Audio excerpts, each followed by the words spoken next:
Boy, do I have a treat for all of you looking for high-calorie meal prep recipes. This big boy mac and cheese has over 1,000 calories and 73 grams of protein per dish. In addition to its big protein dose, I packed in a variety of vegetables to make it easier for you to get your nutrients in as well. The pseudo-creaminess you get from blending together roasted vegetables and cottage cheese is certainly not the same as the butter-heavy roux-based traditional mac and cheese. Let's not be silly, we're talking about vegetables here. But it is a more macro-friendly and nutritious alternative that can be great for meal prep and still tastes awesome. Now, here's how you make it. Step 1. Get out a large pot and let's bring some water to a boil. For reference, I used 3 quarts of water, which is roughly 2,800 grams worth. I mention this because we're going to use some of the starchy pasta water to thicken our sauce later, and if you use too much water at this step, it's going to dilute the amount of starch that's in that water. Now that the water's going, we can cut our vegetables. Starting with 1 medium red bell pepper or 150 grams worth, we're going to cut this into a large dice. The shape doesn't really matter because it's all going to get blended later. Then do the same with 1 small yellow onion or 125 grams worth.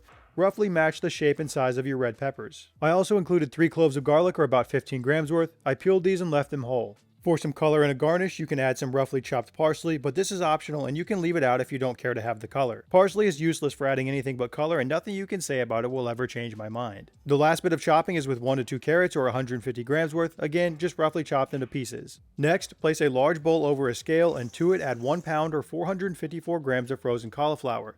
Follow that up with the peppers, onions, garlic, and carrots that you cut. Then add in 2 tablespoons or 30 grams of oil. For the seasoning, you can add in 1 teaspoon or 6 grams of salt, 1 teaspoon or 3 grams of black pepper, 1 teaspoon or 3 grams of paprika, and 1 teaspoon or 3 grams of onion powder. Toss the vegetables around in the bowl, stir them together so that all the seasonings and oil can get well distributed throughout. Then take a sheet pan and spray the surface lightly with oil.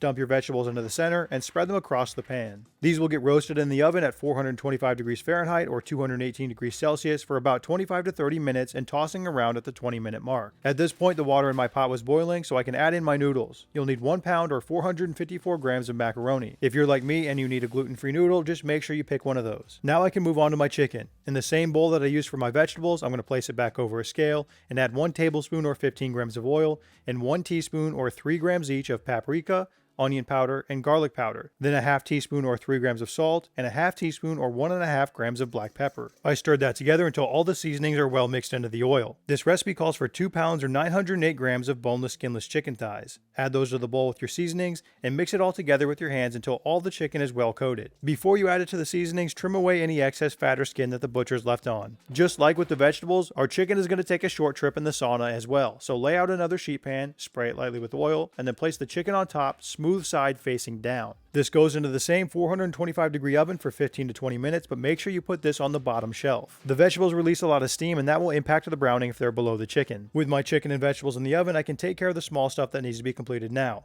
My noodles have finished cooking, so I'm going to reserve 1.5 cups or 360 grams of the pasta water. This water is concentrated with the starch from the noodles, and we're going to use that starch to help thicken our cheese sauce later. Next, I'm going to shred up 8 ounces or 227 grams of cheddar cheese. Using a block of cheese rather than the pre-shredded stuff in the bag is much preferred for this recipe. It's going to taste better and melt better if you shred it yourself. Now you can use a variety of different cheeses here if you want more flavor and you don't mind buying extra blocks of cheese. A box grater or a food processor with a shredding attachment will work well to shred up your cheese. I just bought this Cuisinart immersion blender and this was the first time I used it to shred up some cheese. And wow, would you look at that? It's also going to be my last. This sorry sack of useless trash is broken already, and at this very second during the filming of this video, I could already feel the seedlings of hatred hatching deep within my soul. In the 6 seconds that this machine has been broken, I have already fully processed that my new life's journey will be to do everything in my power to burn the Cuisinart brand to the ground.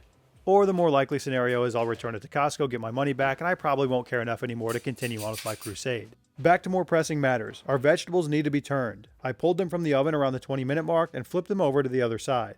The more browning and charring you can achieve on the edges of these vegetables, the better your sauce is going to taste in the end. Next, it was time to flip the chicken over to the other side. I did this around the 15-minute mark for its cooking time. Both the vegetables and the chicken went back into the oven at the same temperature for an additional 5 to 10 minutes to finish up on the browning. When the vegetables have finished cooking and they've got some good color, we can begin to make our sauce. I was going to use the immersion blender for this, but for obvious reasons I had to audible. So normal blender it is. All of the ingredients for our sauce are going to get mixed in the blender. If you have a smaller sized blender, you're going to want to do this in 2 batches. I cut it super close on mine and I was right up next to that max fill line and it was close to being a disaster. So add in all of your roasted vegetables, the 227 grams of shredded cheese, 1.5 cups or 360 grams of 2% milk, 1.5 cups or 360 grams of the reserved pasta water, and then 1 pound or 454 grams of 4% cottage cheese. Pop the lid on the top and blend it on high speed until everything in the container is smooth. Having a good high-powered blender is going to be a key here to getting those vegetables processed down thoroughly. Again, do 2 batches if you need to. It will be easier for your blender to do its job if it's not overfilled. I ended up pouring out a little bit of my sauce early so that I could create some more space in the blender and reblend the sauce so that all the vegetables were processed down into a smooth consistency. When it was ready to go, I took my pot of drained noodles and poured the sauce into the center. Mix all that cheese sauce into the noodles, and if it seems like your sauce is a bit watery at this point, that's okay because it's going to thicken up in a second when we put it over the heat. When everything is mixed in, you can place that pot over medium heat and bring this up to a light boil. The cheese is going to melt and the starch will do its job. As this warms up, it's going to thicken. While that's all happening, you can cut your chicken up into a small to a medium-sized dice. Then add it to the pot with your mac and cheese and stir it around to combine. You can see here that my sauce is thickened up nicely and it is ready to go. While it's still in the pot, give it a quick taste test and adjust the flavor with salt and pepper as you see needed. Mine got a little bit more salt and then a handful of that chopped parsley for a pop of green color. Once you get the flavor to a point where you like it, you can begin plating.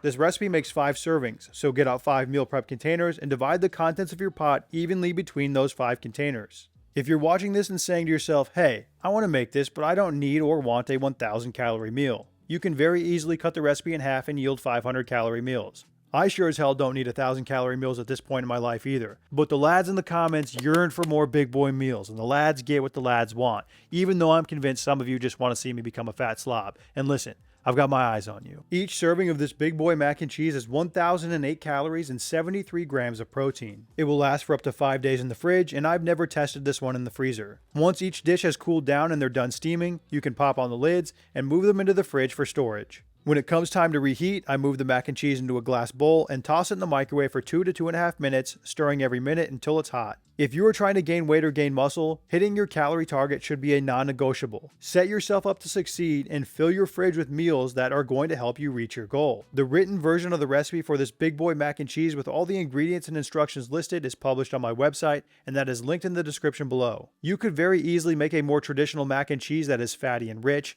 but I wanted to come up with something that was more protein forward and macro friendly to help you meet your needs. Alright, bye.